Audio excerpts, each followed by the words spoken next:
राधा स्वामी जी, बाबा जी की प्यारी साध संगत जी, सभी को प्यार भरी राधा स्वामी जी। ये साखी सुनने के बाद आपको पता चल जाएगा कि गुरु के बिना आप इस जीवन में कुछ नहीं है। गुरु के बिना न तो आप इस जन्म मरण के चक्र से आज़ाद हो सकते हैं, न ही आप परमात्मा से मिल सकते हैं, क्योंकि आज की साखी आपकी सोच को बदल देगी। संगत जी, आज की साखी है कि कैसे धन्ना जाट ने पत्थर में से भगवान को निकाल लिया। तो साखी को अंत तक जरूर सुने। आज की साखी बहुत खास होने वाली है। तो शुरू करते हैं आज की साखी। साध संगत जी, धन्ना जाट का जन्म 20 अप्रैल 1415 को राजस्थान के टोंक जिले में एक सामान्य जाट परिवार में हुआ था। इनके पिता गांव के किसान थे जिनका नाम रामेश्वर जाट था तथा इनकी माता का नाम गंगाबाई गढ़वाल था। धन्ना जाट एक उच्च कोटि के कृष्ण भक्त और कवि हुए। इन्हें धन्ना भगत और धन्ना सेठ के नाम से भी जाना जाता है। धन्ना जी का जन्म एक सामान्य परिवार में हुआ था। इनके पिता मुख्य रूप से कृषि और गौ पालन किया करते थे।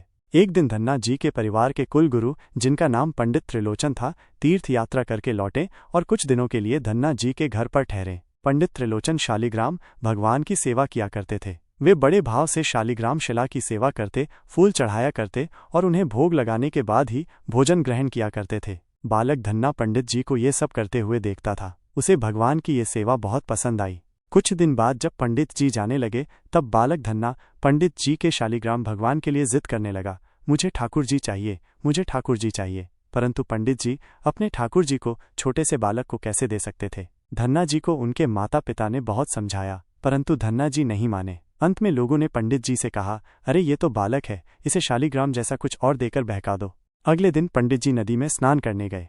वहां से वे एक गोल मटोल बड़ा सा काले रंग का पत्थर ले आए। तब वे धन्ना जी के पास आकर बोले, मैं तुम्हें अपना ठाकुर जी दे दूंगा, लेकिन मेरे पास 2 ठाकुर जी, बड़े ठाकुर जी और छोटे ठाकुर जी, तुम्हें कौन से ठाकुर जी चाहिए। धन्ना जी ने झट से जवाब दिया, मुझे तो बड़े ठाकुर जी चाहिए।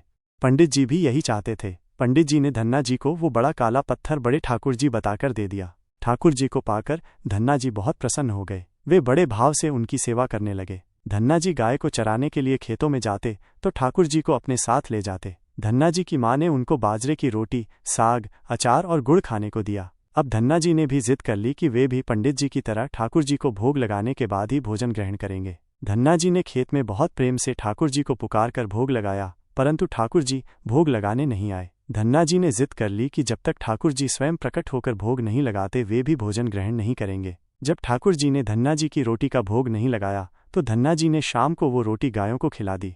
3 दिनों तक ऐसा ही चलता रहा। न ठाकुर जी भोग लगाते और न धन्ना जी भोजन ग्रहण करते। चौथे दिन धन्ना जी की माताजी फिर से रोटी लेकर आईं। अब धन्ना जी खेतों में जोर जोर से रोने लगे और ठाकुर जी से गुहार लगाने लगे। वे बोले, आप तो बड़े ठाकुर जी हैं, आपको तो लोग रोज ही 56 भोग लगाते होंगे, परंतु मैं बालक 3 दिन से भूखा और परेशान हूँ। आपको मुझ पर दया नहीं आती क्या? मुझ पर दया करके ही थोड़ा भोग लगा लो, जिससे मैं भी कुछ खा सकूं। पंडित जी ने कहा है कि आपको खिलाए बिना कुछ नहीं खाना, इसलिए पहले आप खा लो, उसके बाद ही मैं खा सकूंगा।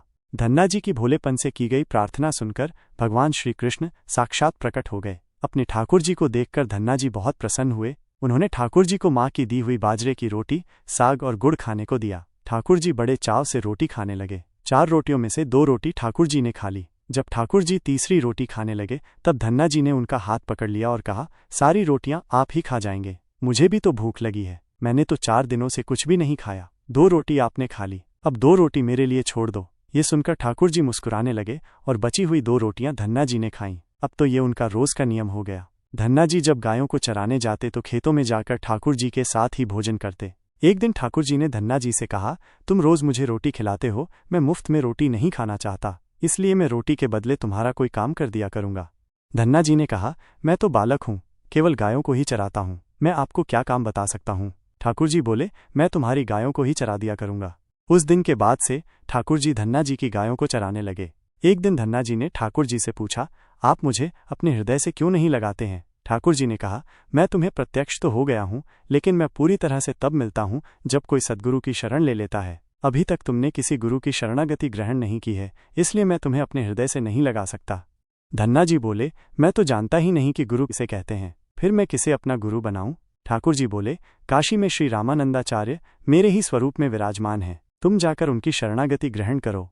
ठाकुर जी के कहे अनुसार धन्ना जी ने काशी जाकर श्री रामानंदाचार्य जी की शरणागति ग्रहण कर ली। उस समय धन्ना जी की आयु 151 वर्ष के आसपास थी। श्री रामानंदाचार्य जी ने धन्ना जी को अपने शिष्य के रूप में स्वीकार कर लिया और उन्हें आदेश दिया कि अब तुम अपने घर चले जाओ। धन्ना जी बोले, गुरुजी, अब मैं घर नहीं जाना चाहता। आप मुझे घर जाने का आदेश क्यों दे रहे हैं? गुरुजी बोले, अगर तुम यहाँ रहकर भजन करोगे तो केवल तुम्हारा ही कल्याण होगा, लेकिन अगर तुम अपने घर जाकर खेती किसानी करते हुए, अपने माता पिता की सेवा करते हुए भजन करोगे तो तुम्हारे साथ कई जीवों का कल्याण हो जाएगा। गुरु जी के आदेश पर धन्ना जी घर लौट आए। इसके बाद जैसे ही धन्ना जी घर पहुंचे, ठाकुर जी ने उन्हें अपने हृदय से लगा लिया। इसके बाद धन्ना जी खूब मन लगाकर संत सेवा करने लगे। जब भी उनके गांव में कोई साधु संत आते तो धन्ना जी उन्हें अपने घर ले आते और बड़े प्रेम से उनकी सेवा करते और उन्हें भोजन खिलाते। संतों की सेवा करने के कारण अब उनके घर दूर दूर से साधु पधारने लगे। धन्ना जी उन सभी का बड़े प्रेम से सत्कार करते और उन सभी को भोजन कराते। एक दिन धन्ना जी के पिताजी ने उनसे कहा, देखो भाई, हम लोग गृहस्थ लोग हैं। यदि महीने में इक्का दुक्का बार कोई साधु आ जाए तो हम उनकी सेवा भी कर दें और उन्हें भोजन भी करा दें, लेकिन तुम्हारी इन साधुओं से ऐसी दोस्ती हो गई है कि हर दूसरे दिन कोई न कोई साधु चला आता है और अपने साथ एक दो को और ले आता है। ये ठीक नहीं है। हम अपनी खेती बाड़ी का काम करें या इन साधुओं की सेवा करें? तुम तो अभी बालक हो, कुछ कमाते नहीं, तुम्हारा पालन पोषण भी हम ही करते हैं और ऊपर से तुम इन साधुओं को बुला लाते हो। इस प्रकार इन निठल्ले साधुओं की सेवा करना ठीक नहीं है। इसलिए एक बात कान खोलकर सुन लो, आज के बाद यदि तुम किसी साधु को घर लेकर आए तो मैं उन्हें घर में नहीं घुसने दूंगा। यदि तुम्हें साधु सेवा करनी है तो पहले कुछ कमाई करो, फिर अपनी कमाई से साधु सेवा करना। पिताजी की बात सुनकर धन्ना जी उदास हो गए और चुपचाप खड़े हो गए। तब पिताजी ने धन्ना जी को डांटते हुए कहा, आज के बाद किसी साधु को घर में लेकर मत आना और जाओ खेतों में गेहूं बोकर आओ। खेत तैयार है, बोरियों में बीज का गेहूं रखा है, इसे बैलगाड़ी में रखकर ले जाओ और खेत में बो दो। धन्ना जी ने बैलगाड़ी में गेहूं की बोरियां रख लीं और खेत में बोने चल दिए। धन्ना जी थोड़ी दूर ही चले थे कि उन्हें मार्ग में 5-6 साधु संतों की टोली आती दिखाई दी। धन्ना जी ने बैलगाड़ी से उतरकर उन्हें प्रणाम किया। संतों ने धन्ना जी को आशीर्वाद दिया और पूछा, बेटा, इस गांव में धन्ना जी का घर कौन सा है? सुना है वे सद्गुरु श्री रामानंदाचार्य के शिष्य हैं और बहुत छोटी उम्र में ही उन्होंने भगवान का दर्शन प्राप्त कर लिया है। हम भी उनका दर्शन करना चाहते हैं। ये सुनकर धन्ना जी संकोच में पड़ गए और वो हाथ जोड़कर बड़ी विनम्रता से बोले, महाराज, मुझे ही लोग धन्ना भगत कहते हैं। संत बोले, भगवान ने बड़ी कृपा की, हम जिनसे मिलने आए थे वे यहीं मिल गए। निश्चित ही आप ऐसे ही भक्त हैं जैसा आपके विषय में सुना था। कितनी विनम्रता है आप में। चलिए आपके घर चलते हैं, वहीं बैठकर आपसे चर्चा करेंगे। धन्ना जी ने सोचा, अभी पिताजी ने साधुओं को घर लाने के लिए मना किया है। यदि मैं खेतों में बीज बोने के बजाय इन साधु संतों को घर ले गया तो पिताजी आसमान सिर पर उठा लेंगे और इन साधुओं को भी भगा देंगे। तब धन्ना जी कुछ विचार करके बोले, महाराज, अभी घर पर कोई नहीं है, मैं भी खेतों की तरफ जा रहा हूँ, आप भी मेरे साथ वहीं चलिए। संत बोले, ठीक है, हमें तो आपसे मिलना था, अब आप जहाँ ले चलो हम वहीं चलेंगे। फिर धन्ना जी उन सभी को अपने खेत ले गए। खेत में एक पेड़ के नीचे बने चबूतरे पर साधुओं को बैठाकर बोले, महाराज, आप यहीं पर कुछ देर विश्राम कीजिए, तब तक मैं आपके भोजन की व्यवस्था करता हूँ। यह कहकर धन्ना जी वहाँ से बैलगाड़ी लेकर चले गए। बैलगाड़ी लेकर धन्ना जी सीधे बनिए की दुकान पर पहुँचे।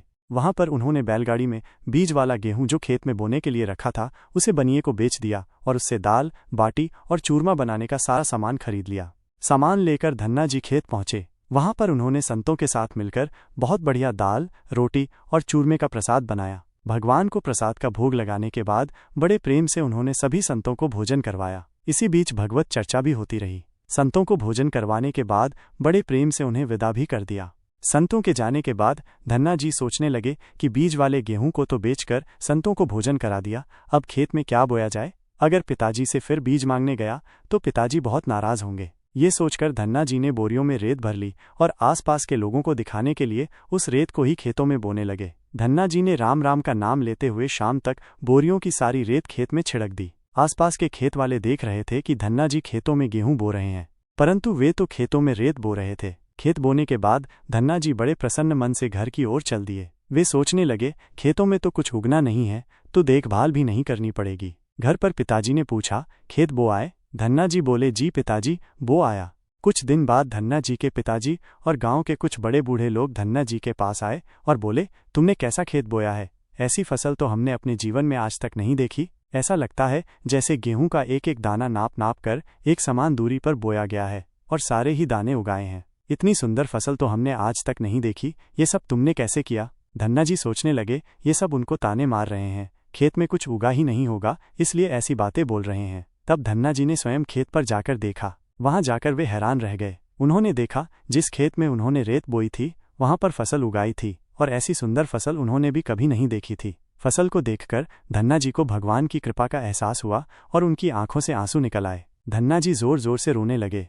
जब धन्ना जी के पिताजी और अन्य गांव वालों ने रोने का कारण पूछा तब धन्ना जी ने रोते हुए सारी घटना कह सुनाई। धन्ना जी बोले, पिताजी, जिस दिन आपने संतों को घर लाने के लिए मना किया था और खेत में बोने के लिए गेहूं दिया था, उसी दिन खेतों की तरफ जाते समय मार्ग में मुझे कुछ संत मिल गए। मैंने उन संतों को अपने खेत पर ठहराया और बीज वाला गेहूं बनिए को बेचकर संतों को भोजन करवा दिया। इसके बाद मैंने खेतों में रेत बो दी। रेत बोने के बाद ये फसल कैसे उगाई मुझे नहीं मालूम।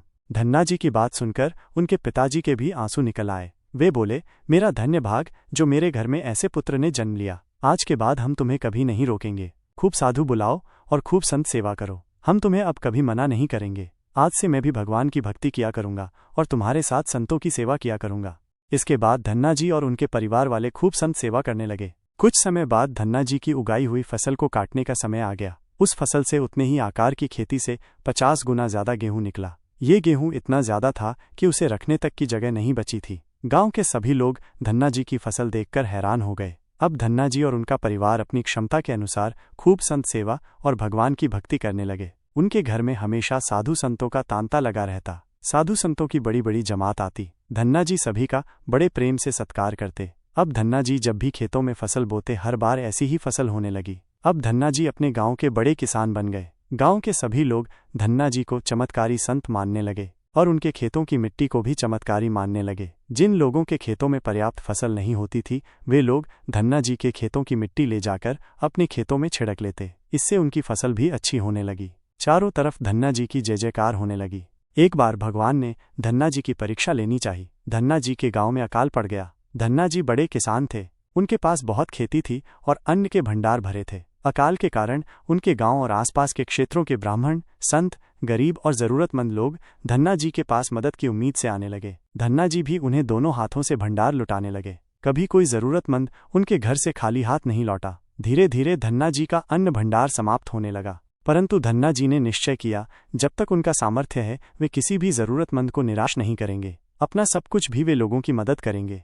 धन्ना जी की निस्वार्थ सेवा से प्रसन्न होकर एक दिन स्वयं भगवान श्री कृष्ण संत वेश में उनसे मिलने आए। संत रूपी भगवान श्री कृष्ण ने उन्हें तुम्बा, जिससे कमंडल बनाया जाता है, के बीज दिए और कहा, धन्ना जी, इन बीजों को अपने खेतों में बो दो और जब इनकी फसल पक जाए तो उसे जो भी प्राप्त हो उसे लोगों की सेवा में खर्च करना।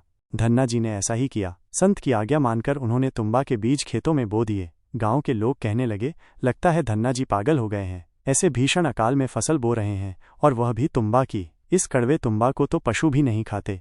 यह तो केवल कमंडल बनाने के काम आता है। यदि ऐसी फसल उग भी गई तो उसका क्या फायदा। परंतु धन्ना जी ने संत के कहे अनुसार अपने खेतों में तुम्बा के बीज बो दिए। कुछ दिन बाद तुम्बा की फसल उगाई। सभी लोग आश्चर्य करने लगे कि ऐसे भीषण अकाल में बिना पानी के कोई फसल कैसे उग सकती है। कुछ ही दिनों में धन्ना जी का खेत हरा भरा हो गया। इसी बीच धन्ना जी जरूरतमंदों की सेवा करते रहे। धन्ना जी ने अपना सारा अन्न भंडार सेवा में लुटा दिया। उनके घर में जो फसलों के बीज रखे थे वे भी उन्होंने संतों के भोजन के लिए दान कर दिए। अब उनके पास अपने परिवार के गुजारे लायक भी अन्न नहीं बचा था। गांव के लोग कहने लगे, बड़ा मूर्ख है धन्ना, जो सारा अन्न लुटा दिया, अपने परिवार के लिए भी कुछ नहीं रखा और इसने फसल भी बोई तो तुम्बा की जिसे खा भी नहीं सकते। धन्ना जी को लोगों की बातों से कोई फर्क नहीं पड़ा। वे तो भगवान का नाम लेते रहते थे और लोगों की मदद करते रहते थे। एक दिन ऐसा आया जब धन्ना जी के खेतों में लगी फसल पक गई। उनके खेतों में तुम्बा के बड़े बड़े फल दिखाई दे रहे थे। धन्ना जी ने सोचा, अब दान करने के लिए तो कुछ है नहीं, अब इन तुम्बा से कमंडल बनाकर संतों को दिया करेंगे। धन्ना जी खेतों में लगे सभी तुम्बा के फल तोड़कर घर ले आए। घर आकर जैसे ही उन्होंने एक तुम्बा को कमंडल बनाने के लिए काटा, उन्होंने देखा यह तुम्बा हीरे, मोती, जवाहरात और कीमती रत्नों से भरा हुआ था। तुम्बा को कीमती रत्नों से भरा देखकर धन्ना जी संगीत आश्चर्यचकित रह गए। ऐसे ही कीमती रत्न भरे हुए थे। अब उनके पास इतने कीमती रत्न और जवाहरात हो गए थे जितने किसी राजा के पास भी शायद ही हों। इस चमत्कार को देखने के बाद धन्ना जी को उन संत की याद आई जिन्होंने उन्हें तुम्बा के बीज दिए थे। उन संत ने कहा था कि इस फसल से जो भी प्राप्त हो उससे लोगों की सेवा करना। अब धन्ना जी उस धन से लोगों की सेवा करने लगे। वे फिर से दोनों हाथों से लोगों की मदद करने लगे। उस समय वो अकाल कई वर्षों तक चला। उस समय धन्ना जी ने अपने घर में और आसपास के सभी गांवों में लोगों को भोजन करवाने के लिए भंडारे शुरू करवा दिए। आसपास के सैकड़ों गांवों के लाखों लोग वर्षों तक धन्ना जी के भंडारे में तीनों समय भर पेट भोजन किया करते थे। धन्ना जी ने अपने जीवन काल में उस धन से कई मंदिर, बावड़ियां, तालाब और धर्मशालाएं बनवाई और हर तरह से साधु संतों और लोगों की मदद की। इस तरह लोग धन्ना जी को धन्ना सेठ कहकर बुलाने लगे। धन्ना जी जैसा धनी आज तक कोई नहीं हुआ। वे धन और मन दोनों के धनी थे। आज भी उनके ही नाम से अत्यंत धनी लोगों को धन्ना सेठ के नाम से बुलाया जाता है। साथ संगत जी, हमें इस साखी से ये शिक्षा मिलती है कि हमें अपने गुरु की कद्र करनी चाहिए, क्योंकि परमात्मा ने हमें अपनी अपार दया मेहर से ये इंसानी शरीर दिया है जिसको कि देवी देवता भी तरसते हैं। इसलिए अपने गुरु की कद्र करो, जैसे वो हुक्म देते हैं वैसा ही करो। साथ संगत जी, ये थी हमारी आज की साखी। संगत जी, दूसरी साखी शुरू करते हैं। साथ संगत जी, जैसे कि आप मास्टर पूरन सिंह जी को जानते ही हैं। मास्टर जी डेरे में सफाई डिपार्टमेंट के हेड थे। उन्होंने डेरे में बहुत सेवा की और सेवा भी ऐसी की कि रहती दुनिया तक उनको याद रखा जाएगा। मास्टर जी अपने गुरु में और गुरु मास्टर जी में समाये हुए थे और बाबा जी ने तो यहाँ तक संगत को बोल रखा था कि जब मैं डेरे में नहीं होता तो आप मास्टर जी के दर्शन कर लिया करो। मुझ में और मास्टर जी में कोई भी फर्क नहीं है। मास्टर जी मालिक में समाकर मालिक का ही रूप बन चुके थे। आज जो साखी हम आपको सुनाने जा रहे हैं, ये साखी मास्टर जी के समय की साखी है। साखी बहुत सुंदर है, इसलिए इसे पूरा सुनने की कृपा करें। एक परिवार जो कि पंजाब का रहने वाला था, जो कि मास्टर जी के जत्थे की सेवा करता था। परिवार में मियाँ बीवी और उनका एक बेटा था। वो तीनों बहुत सेवा के लिए जाया करते थे और डेरे से बहुत सालों से जुड़े थे। जब भी सेवा का हुक्म होता वो सेवा करने जरूर जाते। सब काम छोड़कर वो सेवा के लिए भागे भागे चले जाते। मास्टर जी भी उस परिवार को बहुत अच्छे से जानते थे और उनसे बहुत प्यार करते थे। उस परिवार का लड़का जवान हो चुका था और उस लड़के के जो यार दोस्त मित्र थे वो बुरी संगति में पड़ चुके थे। वो शराब वगैरह भी पीते थे, कई गलत काम भी करने लग गए थे। पर वो लड़का अभी तक ऐसे कामों में नहीं पड़ा था। एक बार लड़के के दोस्तों ने प्रोग्राम बनाया कि हम चारों दोस्त मिलकर मनाली चलते हैं। लड़का भी मान गया कि चलो चलते हैं। उन्होंने संडे शाम का प्रोग्राम बना लिया। लड़का जब घर आया तो उसने अपने माता पिता से कहा कि हम दोस्तों के साथ मनाली जा रहे हैं। लड़के की माँ ने जाने से मना किया तो लड़का नहीं माना। वो जिद करने लग गया कि माँ मैं जरूर जाऊंगा। लड़के की माँ ने पूछा कि कब जाना है। लड़के ने बताया कि संडे शाम को जाना है। तो लड़के की माँ ने कहा कि संडे सुबह तो हमने मास्टर जी की सेवा पे जाना है, तो ऐसा करो कि हम सुबह सेवा पे चलते हैं तो तुम मास्टर जी से पूछ लेना, तो फिर सेवा करके मनाली के लिए निकल जाना। लड़का मान गया। उसने सोचा दोपहर तक सेवा कर लूंगा, फिर शाम को मनाली के लिए दोस्त मुझे देरी से ही ले लेंगे। वो तीनों संडे सुबह सेवा के लिए मास्टर जी के पास पहुंच गए और भी बहुत लोग सेवा के लिए आए हुए थे। वो लड़का भी खड़ा था। तो मास्टर जी ने जब उस लड़के को देखा तो मास्टर जी उस लड़के के पास गए और सभी के सामने लड़के को धक्का मारकर उसे नीचे गिरा दिया। सभी हैरान हो गए कि मास्टर जी ने ऐसा क्यों किया है। वो लड़का उठा पर बोला कुछ नहीं, पर उसे बहुत शर्मिंदगी महसूस हुई कि मास्टर जी ने सारी संगत के सामने मुझे धक्का मारकर नीचे गिरा दिया। मास्टर जी वहां से चले गए, पर लड़का बहुत दुखी हुआ कि मास्टर जी ने उसके साथ ऐसा क्यों किया। उसके बाद मास्टर जी ने सभी की सेवा लगाई और सभी को सेवा के लिए भेज दिया, पर उस लड़के को कोई सेवा नहीं दी। उसके बाद मास्टर जी ने आखिर में उस लड़के को बुलाया और उसको बहुत दूर अकेले को सेवा करने के लिए भेज दिया और कहा कि तुम्हें लेने के लिए कोई न कोई आ जाएगा। लड़का सेवा के लिए अकेला ही चला गया और सेवा करने लग गया। शाम होने को आई पर उसे कोई लेने नहीं गया। उसके दोस्तों का उसे फोन आया कि हम तुझे लेने के लिए पहुंच रहे हैं, तुम गेट पर आ जाओ। लड़का बोला कि मैं तो सेवा कर रहा हूं और मुझे कोई लेने भी नहीं आया और मेरा ही मन है, तुम सब चले जाओ, मैं जाना नहीं चाहता और नहीं मेरा जाने का मन है। लड़के के दोस्त मनाली के लिए निकल गए। कुछ देर के बाद सेवादार उस लड़के को लेने पहुंच गए और कहा कि मास्टर जी बुला रहे हैं। जब लड़का मास्टर जी के पास पहुंचा तो मास्टर जी ने उस लड़के के साथ खाना खाया, पर लड़के ने मास्टर जी से कोई बात नहीं की कि आपने मुझे धक्का मारकर क्यों गिराया था। पर जब जाने लगे तो लड़के की माँ ने मास्टर जी से पूछा कि मास्टर जी, सुबह आपने सभी के सामने मेरे पुत्र को धक्का क्यों मारा था। मास्टर जी बोले कि बेटा, मैंने इसे धक्का नहीं मारा था, मैंने तो काल को धक्का मारा था। ये बात बोलकर मास्टर जी वहां से चले गए। लड़का और लड़की के माता पिता को ये बात समझ नहीं आई और वो वापस घर आ गए। अगले दिन जब सुबह हुई तो उनको पता चला कि जो लड़के के यार दोस्त मनाली गए थे उनकी कार पहाड़ी से गिर गई और सभी की मौत हो गई, क्योंकि उन्होंने शराब वगैरह पी रखी थी। उनसे कार कंट्रोल नहीं हुई और पहाड़ी से नीचे गिर गई और सभी की मौत हो गई। वो परिवार रोने लग गया। फिर उन्हें समझ आया कि मास्टर जी ने धक्का इसे नहीं मारा था बल्कि काल को मारा था और इसलिए इसे अकेले को इतनी दूर सेवा के लिए भेजा था। अगर मास्टर जी ऐसा नहीं करते तो ये भी अपने दोस्तों के साथ चला जाता और इसने भी आज नहीं बचना था। उन्होंने रोते हुए मास्टर जी का हाथ जोड़कर शुक्रिया अदा किया कि उन्होंने हमारे बच्चे की जान बचा ली। मास्टर जी तो जानी जान है, उन्हें सब कुछ पता है, इसलिए उन्होंने उस लड़के को धक्का मारा ताकि उसकी जान बच जाए। संगत जी, सद्गुरु कैसे हमें बचाते हैं, पल पल हमारी कैसे रक्षा करते हैं, हमें पता नहीं चलता, हमें महसूस नहीं होता। वो तो हमारी ऐसी सहायता करते हैं, ऐसी रक्षा करते हैं, जैसे सोए हुए बच्चे का माँ कितना ख्याल रखती है, बच्चे को नहीं पता होता। ऐसे ही सद्गुरु हमारा ख्याल रखते हैं, तो हमारा भी फर्ज बनता है कि हम सेवा और भजन सिमरन को पूरा वक्त दें और अपने सद्गुरु की खुशी हासिल करें। संगत जी, ऐसी बाबा जी की साखियां सुनने के लिए चैनल को सब्सक्राइब कर लीजिए और कमेंट बॉक्स में राधा स्वामी ज़रूर लिखें। साथ ही अपने शहर का नाम भी लिखो ताकि हमें पता चल सके कि बाबा जी की साखियां कहाँ कहाँ सुनी जा रही हैं। राधा स्वामी जी।